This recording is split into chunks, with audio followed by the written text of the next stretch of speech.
It was about 2 o'clock in the morning, and there I was in West German territory. I can't remember exactly how cold it was. I never felt ever so cold. Everything that I could see around me was covered with snow. And I just asked the inspectors that came down the boat with me, what can I do? I am not a communist. I would like to stay in this country. I want asylum. And the guys were very friendly, and they said, oh, congratulations, you arrived in Land of Freedom. Just go over there, that light, there is a little sort of a room, and you will see a light. Talk to the guy there and tell him what happened. So I figured it was just what it was. I was in Germany, and I have finished my journey. Well, I go to this office, and there is this older gentleman who was like half asleep, sort of. And I just told him, well, I am Mr. So-and-so, and I am the Cuban who came on this boat, and I defected, and I want asylum. I want to stay here. And for my big surprise, the guy looked at me and said, you want asylum here? You are a spy from Castro. Go back to the boat. We don't need any more spies here. So we got into a few words, and I finally told him, no, I don't go to the boat at all. You want to bring me to the boat, you have to kill me. But by my own will, I will not do it. And suddenly the phone rang, and it was the captain of the boat demanding my presence on the boat. I refused to talk to the captain, and that went on for 2 or 3 hours. The captain called in the West Germans, giving the boat the order to leave, the captain refusing to leave without the Cuban.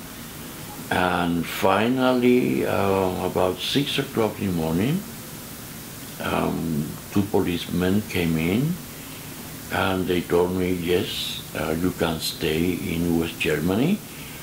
I am giving you a ticket to go from here to Thindorf, where the refugee center was located, in very close to Nuremberg in Bavaria. And I just remember to tell the guys, oh my gosh, thank you. He gave me a whole bunch of money, and I told him, well, the only problem is that my luggage is still on the boat.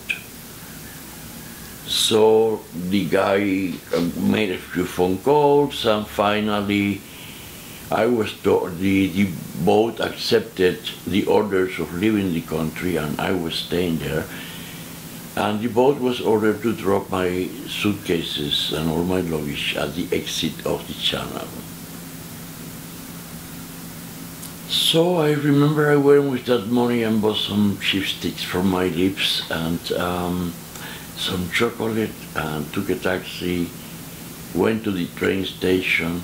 Now they changed the ticket. I'm going from where I was to the exit of the channel, pick up my suitcases, and from there I was to go to the refugee center in Sindorf, in Nuremberg.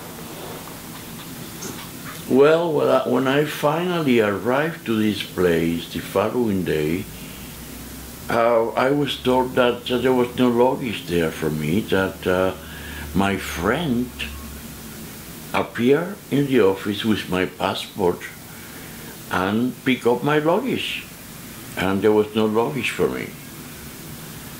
So when the policeman gave me the money and the ticket, he also gave me a piece of paper that was like a sort of provisional identification, and told me that I should not tell anybody who I was, not to give my names, and told me, now you are non-verbal, blah, blah, and if you ever see yourself in trouble or being persecuted or in any kind of situation that looks suspicious to you, immediately call this number and tell them where you are, and very soon somebody will be helping you.